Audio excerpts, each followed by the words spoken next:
Hello बच्चों, good evening. बच्चों, पहला दिन हम लोग क्लास 10 के चैप्टर नंबर 1 का ऑब्जेक्टिव किए थे 10 क्वेश्चन।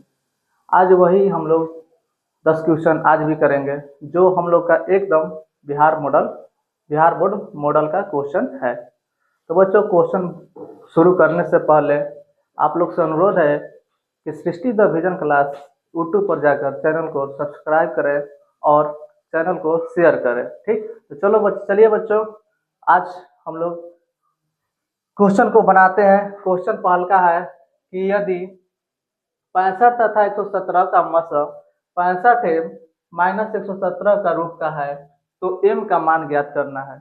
यानी कि हम लोग का वह मान निकालना है एम का जो उसके मसा के बाद जो वैल्यू है 165 और 117 के मतलब कि मसा के बराबर है। तो बच्चों, इस क्वेश्चन को बनाने से पहले सबसे पहले हम क्या करेंगे, 65 और क्या करेंगे, 65 और 117, 65 और 117 का क्या निकालेंगे, एचसीएफ। क्या निकालेंगे, एचसीएफ यानी कि मसा। तो बाबू 65 का मसा निकालेंगे तो हम लोग का आएगा, इसको गुणनखंड करें 13 पचे 65 और 117 का निकालेंगे तो देखिए कितने बार में आ रहा है 117, 13। और इसमें हम लोग कितने बार में कर सकते हैं, 13 3 गुणा 3 यानी कि 13 तिया 39 और 39 में 3 से गुणा करेंगे 9 तिया 27 और 9 दो 9 2 11 यानी कि कुल 17 आएगा। यानी कहने का मतलब है कि एचसीएफ हम लोग का कितने है, एचसीएफ का मतलब कि दोनों संख्याओं में कॉमन आना चाहिए। दोनों संख्या में कौन कॉमन आ रहा है, 13। तो इसलिए एचसीएफ हम लोग का कितना आ गया, 13। अब इस क्वेश्चन के कहने का मतलब है कि जो एचसीएफ आया है हम लोग का 13, वो इस संख्या के क्या है, बराबर है, इस संख्या के बराबर है। यानी कि 13 बराबर जो हम लोग को दिया है 65 एम माइनस 117। अब देखिए क्या करेंगे, अब करने का है कि 117 को इधर लाएंगे, 13 117 माइनस है तो इधर आएगा हम लोग को तो कितना होगा, प्लस में 117 और इधर बच जाएगा 65 एम। कितना आएगा, 65 एम। बाबू इसको जोड़ेंगे टोटल तो हम लोग को संख्या प्राप्त होगा 130 और इधर आएगा हम लोग का 65 एम। यानी कहने का मतलब कि m बराबर हम लोग आ जाएगा 130 बटा का 65 और इसको कटा देंगे तो आंसर आएगा 2। यानी कि m बराबर हम लोग को कितना आया, 2। कितना आया, 2। इसलिए इस क्वेश्चन का आंसर हम लोग क्या आएगा, ऑप्शन नंबर बी, जो कि बिल्कुल सही है। चलिए आइए आगे का क्वेश्चन देखते हैं। आगे है कि दो परिमेय संख्याओं के बीच अधिकतम कितनी परिमेय संख्या हो सकता है। दो परिमेय संख्याओं के बीच अधिकतम कितनी परिमेय संख्या हो सकता है। तो बाबू सबसे पहले आप लोग को जानना है, परिमेय पूछे या अपरिमेय पूछे, परिमेय या अपरिमेय पूछे तो दो संख्याओं के बीच हमेशा अधिकतम कितनी होती है, अनंत परिमेय संख्या चाहे अपरिमेय संख्या होता है। इसलिए इस क्वेश्चन का आंसर डी जो क्या है, बिल्कुल सही है। चलिए आगे आते हैं। आगे हम लोग का सहअभाज्य संख्याओं का मसा कितना होता है। सहअभाज्य, सह मतलब क्या होता है, साथ साथ, सह मतलब साथ साथ, अभाज्य मतलब कि वैसी संख्या जिसका गुणनखंड कितना हो, 2। यानी कहने का मतलब कि दो सहअभाज्य संख्या। तो पहला हम लोग का अभाज्य संख्या क्या है, 3, 2 है, क्या है, 2। दूसरा का क्या है, 3। यानी दोनों का जब एचसीएफ निकालेंगे मसा तो हम लोग को क्या मिलेगा। तो चलिए देखते हैं, 2 का गुणनखंड करेंगे तो क्या है, 1 गुणे 2 और 3 का करेंगे तो हम लोग को मिलेगा 1 गुणे 3। यानी दोनों में कॉमन क्या आया बाबू, 1। यानी कहने का मतलब इस क्वेश्चन का आंसर क्या होगा, 1। यानी जब भी कहेगा आप लोगों से कि दो सह अभाज्य संख्याओं का मसा हमेशा कितना होता है तो आंसर होगा 1। कितना, 1। ठीक, चलिए आइए देखते हैं अगला क्वेश्चन हम लोग का, क्वेश्चन नंबर 4। क्वेश्चन नंबर 4 का रहा है कि दो संख्याओं का गुणनफल 2166 है। कितना है, 2166 एवं उनका मसा जो दे दिया है कितना है, 19। तो पूछा है कि संख्याओं का लसा क्या होगा। तो अब इसका एक सूत्र होता है, इसका एक सूत्र होता है। सूत्र में क्या होता है कि पहली संख्या, क्या, पहली संख्या गुणे दूसरी संख्या, पहली संख्या गुणे दूसरी संख्या बराबर एलसीएम गुणे एचसीएफ, बराबर एलसीएम गुणे एचसीएफ। तो देखिए इसमें दिया है हम लोग को, यानी कि दो संख्या बोला है तो दो संख्या मतलब कौन है, यही है, पहली संख्या और दूसरी संख्या। इसका मान दे दिया 2166 और इसमें जो एलसीएम है इसका मान बाबू क्या करना है, निकालना है। और एचसीएफ का मान दे दिया है 19। तो यहाँ से हम लोग का एलसीएम का जो मान निकालेंगे तो एलसीएम बराबर होगा 2166 बटा में 19। कितना होगा, 2166 बटा में 19। देखिए अब हम लोग को इसको गुणा भागा करने से इतना आसान है कि ऑप्शन से हम लोग जाएंगे। क्या करेंगे, ऑप्शन से देखेंगे। ऑप्शन में यानी कि देखेंगे इस तो बड़ा जो अंक है ऊपर वाला, इसका इकाई अंक कितना है, 6। कितना है, 6। तो इसमें देखेंगे ऑप्शन से कि कौन संख्या का ऑप्शन लेंगे कि हम लोग को गुणा करने का इकाई का अंक कितना आ जाए, 6 आ जाए। तो देखिए यहाँ पर इकाई का अंक 9 है और यहाँ के पहला ऑप्शन की इकाई का अंक कितना है, 8। यानी कि 9 और 8 में गुणा करेंगे तो हम लोग का इकाई अंक कितना मिलेगा, 2। कितना मिलेगा, 2। तो बाबू इससे भागा देने से अच्छा है कि हम लोग इकाई अंक से जांच कर लेंगे। इकाई अंक से क्या कर लेंगे, जांच कर लेंगे।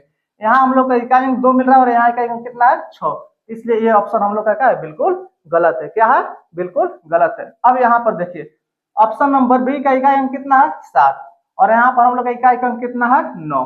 इसको गुणा करेंगे तो 9 7 63 यानी कि 3। इकाई अंक कितना मिला, 3।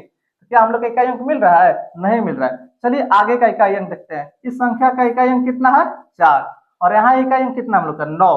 तो गुणा करेंगे तो कितना 9 चौका 36 यानी कि 6 हम लोग का इकाई अंक मिल रहा है। इसलिए इस क्वेश्चन को काटने के भागा देंगे तो हम लोग को मिला कितना, 114। क्या मिला, 114। तो इस क्वेश्चन का जो आंसर होगा कितना होगा बाबू, सी। क्या होगा, सी। भागा देने से अच्छा है कि हम लोग इकाई के अंक से भी उसको ज्ञात कर सकते हैं। चलिए आइए देखते हैं हम लोग का अगला क्वेश्चन। अगला क्वेश्चन नंबर कितना है, 5। कितना है, 5। 5 में क्या बोला है कि एक संख्या है, दो संख्या है, एक ए और एक बी।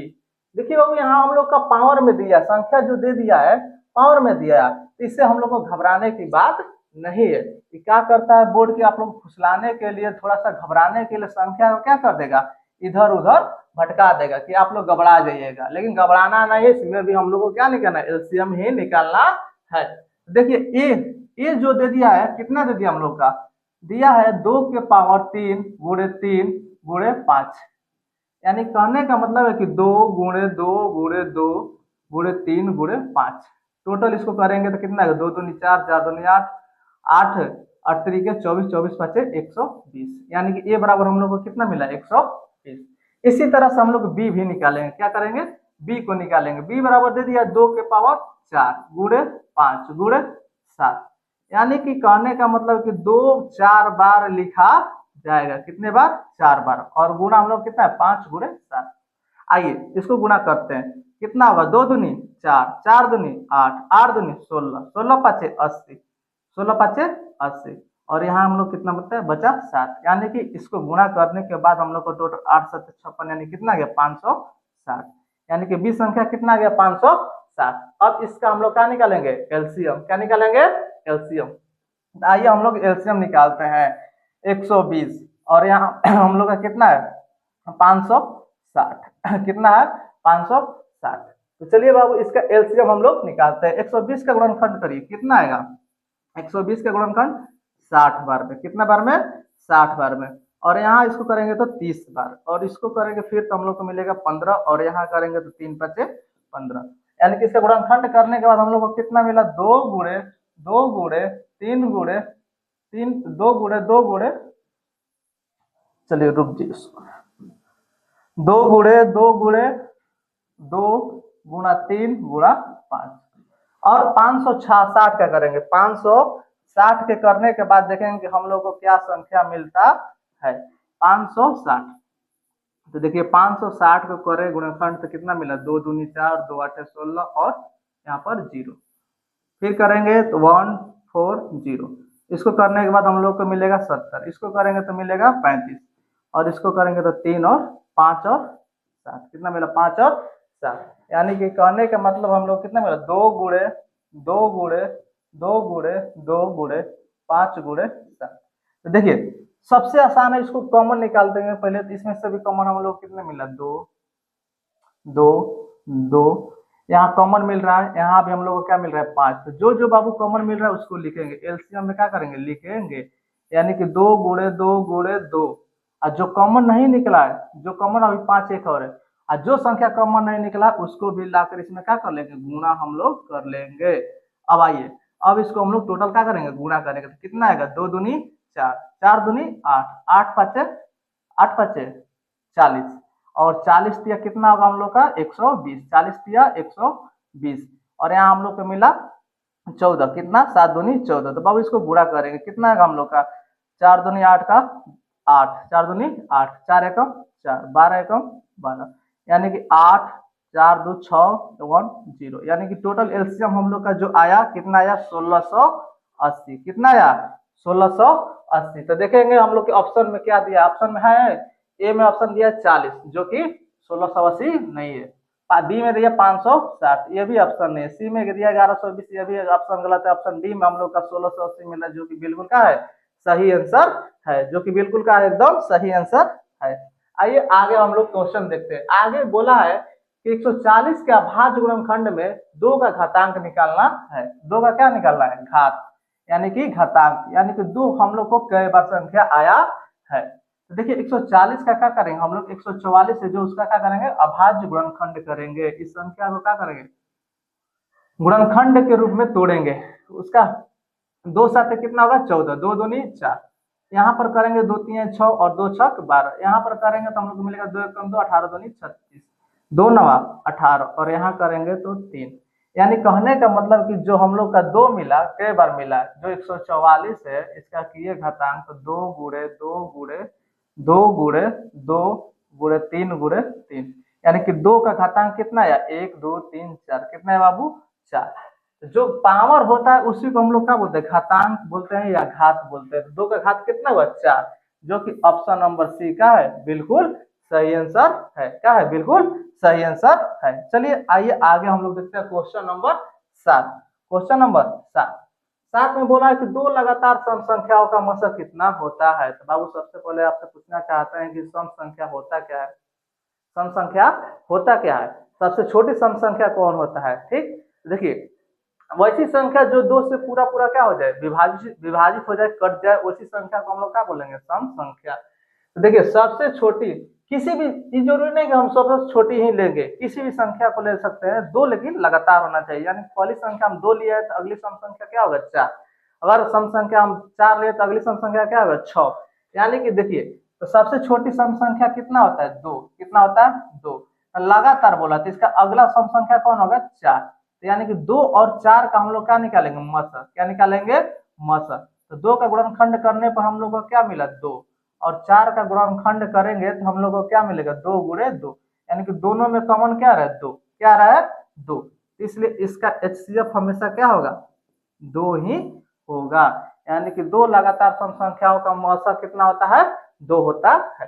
चलिए ठीक है बच्चों, आज हम लोग आज का आखिरी क्वेश्चन देखेंगे, क्वेश्चन नंबर 8। आज का हम लोग आखिरी क्वेश्चन देखेंगे, क्वेश्चन नंबर 8।